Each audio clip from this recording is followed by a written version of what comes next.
Hi, this is a video on how to do your own personalized graffiti art logo. My name is Chris, I'm an artist, and I teach children, adults, everything. So for this workshop, I'm going to show you how to work step by step to create your own logo. It could be your name, it could be a tag name, it could be your dog's name, whatever you want. And I'll show some examples along the way, and again, we'll go step by step to explain exactly what needs to be done. So first, I want to show some examples of graffiti art images that I took pictures of. So here's Dart. I see this one a lot in New York City. So this one I chose because I like the bubbles, I like the clouds, and the bubble dialogue boxes. So Kuma is another one I see in New York City quite a bit. And again, at any point you can pause this, and you can take a screenshot. So if there's any image that inspires you or really interests you, you can use that as a reference. So this one, I think I just like the red and the movement. I like the way the flow of the letters completely distorts and changes. The words themselves don't even have to look like the words. And that's one thing graffiti artists do, is when they play with the design and style, is they distort them so much that they no longer look like individual letters. I like that the letters here really take on character of their own. So here you see that the little mouths, the eyes, the bottoms of the letters look like feet. So here this one says Karmer, C-A, the cat face is saying the R, M-E-R. So you can add different characters in if you'd like. I like always showing this one because it reminds me of some sort of invasion of Mars. And it says Mona. So here's a bubble letters. Again, here's those letters without the facial features. I like the thinness of this one, and it has like a cursive kind of quality. Also, the color goes from white to blue. That gradient is really beautiful. So here's one that's a little bit more cartoony, but it has a 3D effect. I like this one because the characters, they look like little monsters, the letters themselves. And this one just has, each letter has a lot of little bits and pieces as well. Here's one that's in process. So yes, even the graffiti artists work with in their studio, and they hammer out their ideas before they go, and then when they go out and put in their burns, they do it step by step. So I like this one. I show this one because I like the way that the letters look like they're blowing out of the wall. They even put the cracks into the walls. So I'm going to show you a couple of my sketches, because that's what's really important, is to do sketch work. So here I tried some different letters. Here I made my cracked wall. This one I played with the lettering of my last name because I turned that into a graffiti logo. And then I was inspired off of a couple of different letters, so I played with that as well. So I have some other examples as well. So here's a graffiti style, things that you could do to be able to create your own, and how to create curved letters, how to create borders. Here's how you could take a simple H and you can distort it so that way it looks like a wavy, movement-filled H. Here's how to make 3D. I'm going to go over that. Here are different styles of making M. So you can have M's that are all over the place.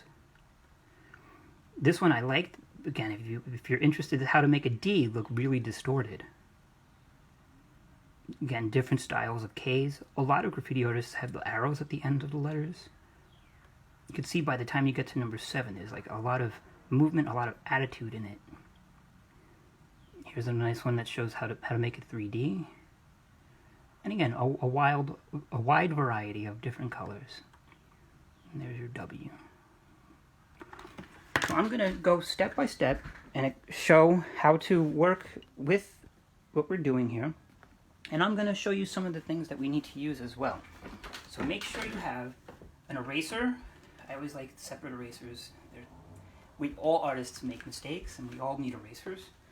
Sharpies, I have my black Sharpie, but I also have an assortment of colored Sharpies. I like to use my Sharpie paint markers. Now these don't have ink. These actually have paint inside. These are a lot more expensive. If you don't have these, that's fine. The Sharpies are going to work wonderful. I like to use a lot of different types of pencils. So the pencils, make sure that they're sharpened. Generally, I like to use my mechanical pencil. But for what we're doing, you're definitely going to need to probably a couple sharpened pencils. Make sure that you have enough graphite exposed. I always like to have a ruler on hand because being able to draw a straight line, get something that is straight.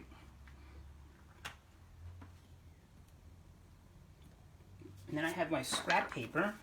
This is just regular paper, you know, left over from printing things. This is really important because this is the first step of being able to work on paper. I have different types of paper and things that you could use for your final version. So this is a canvas board. So if you don't, you can get these at Michael's. They're a couple dollars. This is a stretched canvas. And this one, again, is also a couple dollars. I even used cardboard, like this one's from like a pizza box. So, but you can get a piece of I recommend try to get a piece of cardboard that's a lighter color because the Sharpie won't come up through as well if it's darker. And then you can just use a piece of paper. So this is a little bit stronger than my scrap paper. So this is the type that I recommend, and I assume most of you are going to be using. So once you have that, you're going to want to just start sketching.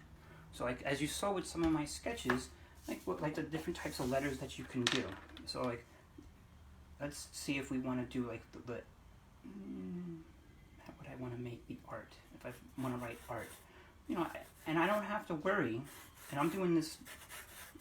I'm trying to make it a little bit darker so that you can see it.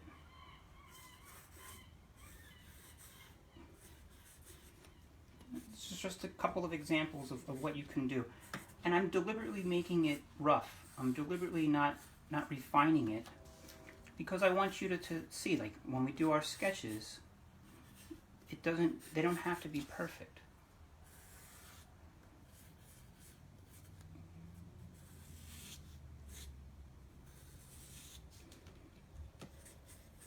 So I like the idea of these bumps, so yeah, I'm going to play with that.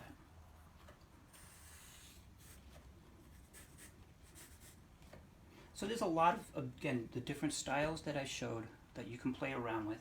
You can develop your own style of letters.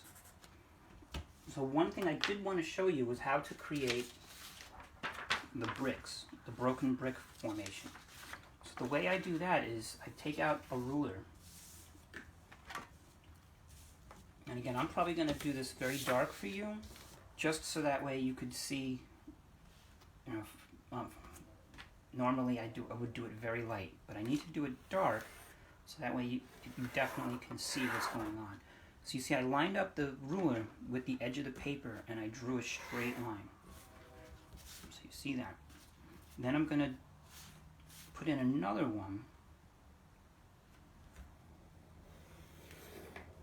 Before I continue, I'm going to create my crack, the broken part that the word's going to come out. Just jagged lines. So I don't like the way that came out, so I'm going to fix that.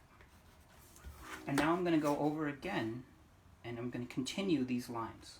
These are going to be my bricks. So now I'm only going up to the part that's broken, because I don't need to show where the bricks have broken out. They're not there anymore. And I would continue this all the way through. Now when you create the bricks, I'm going to put my ruler the other way, and I'm going to go here, skip this one, go here, I would skip this one, go here, and so forth. And then I move, see what it looks like.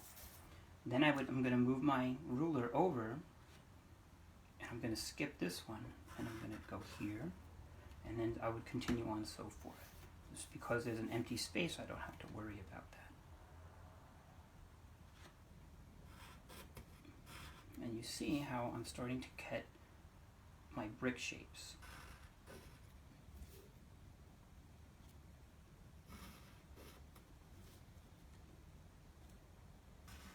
Again, I'm doing it very dark, so that way it comes up on the paper. But I recommend that you guys try to do it lightly, because that way you can always use the eraser. It's like I need to erase this line. And this is this is my sketch. If I mess up, it's not a big deal. It's not the end of the world. I can just get another piece of paper. Okay, so but once you do finish this, I'm almost there. Again, I would continue further down, but that's how you create the bricks. The other thing I wanted to show with quick sketches is how to make the three-dimensional word. So the way we do that is I created one where I wrote art, A-R-T. And now I attached a second piece of paper with a little bit of tape. I'm going to take my ruler again, and I'm going to match it up to the corners of each of the letters. And I match it up with the dot and the corner, and I give myself, draw a little line.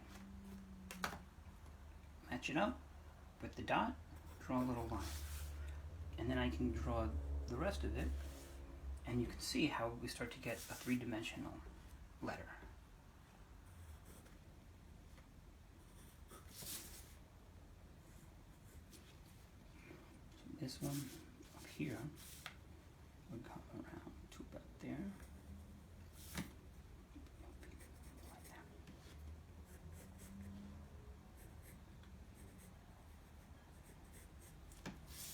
And then you can continue this on for each letter.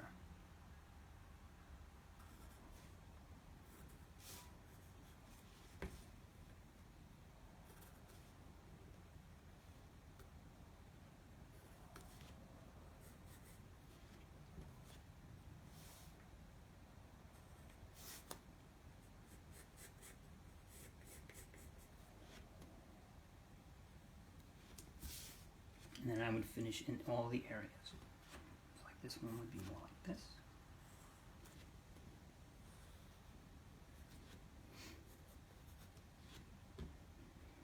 Okay.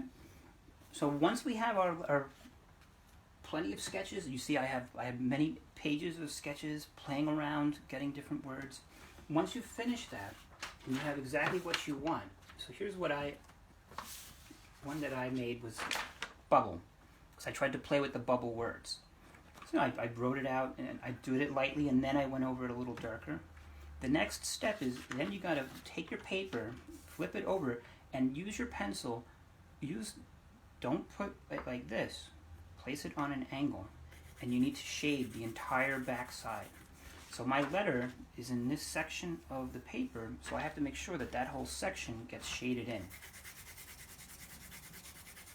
And you want to do a really good job. You don't want to see any bits of the white from the paper coming through.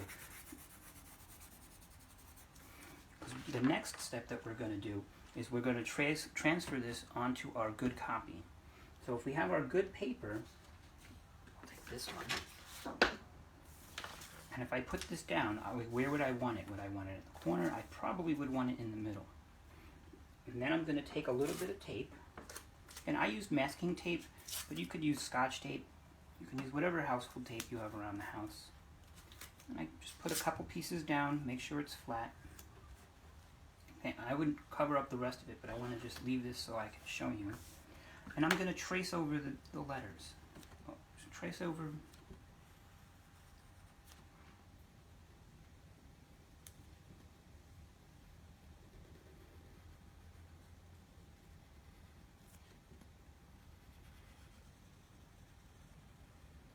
And I would do this for the entire thing. I'm just going to do the B. And when I take it off, I think you can see that the B transferred over to the paper. So an example that I used, I made this one that says graffiti style. See, I did my graffiti in one word and I did my style in another. I taped it down, and then I started to trace. And again, I traced over slowly, carefully. Take your time.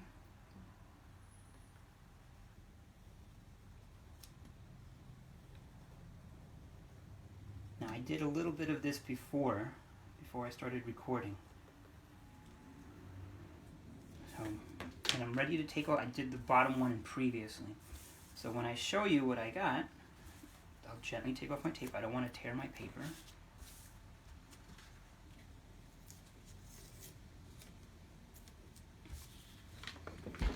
see the graffiti style transferred over. So, but once again, you see how much of the back of the paper is completely shaded in. That's the graphite that transfers over when you trace it. So this one I actually did, so this is my good paper, and now from this I'm ready to use a marker. So with the markers, I have a couple of examples of what it looks like when you transfer it over. So here's one that I did of my name. And you see I actually used more than one piece of paper. I went a little bit further. So I had a tape on the paper. I shaded in the back area where the letters are, and then I transferred it over onto my board. I taped it down, and when I transferred it over, I then colored it in. Now I used an older board that was dirty because it's fine for me. One day I'll cover this all up with white. But you can see with my original sketch what it looks like and how I played with different S's to make it more curvy. And then you see that version. And then when you see the final version, and I take this one out, I added a couple of changes too. I added the paint mark here and here. I also changed the way that the eye looked a little bit. So with the markers, you could do quite a bit. So you have a lot of different colors, a lot of different possibilities. If you don't have markers, crayons or colored pencils would work as well. So, and here's just an example of some of the colors and things that I've done. So here you see the bubble and how I played around with trying to play with shading. Here's my little anarchy sign. I made it look like paint. So here's my little arrow, which is very, very much graffiti art. So I think that's it. If you get going, I hope you guys find some great styles and things that you can play around with. Again, I highly recommend clouds, three-dimensional letters, the bricks. Play around with what the letters can be doing. They can be moving around. They can be other little chunks and pieces. Okay, I hope you guys have a great time and a great summer.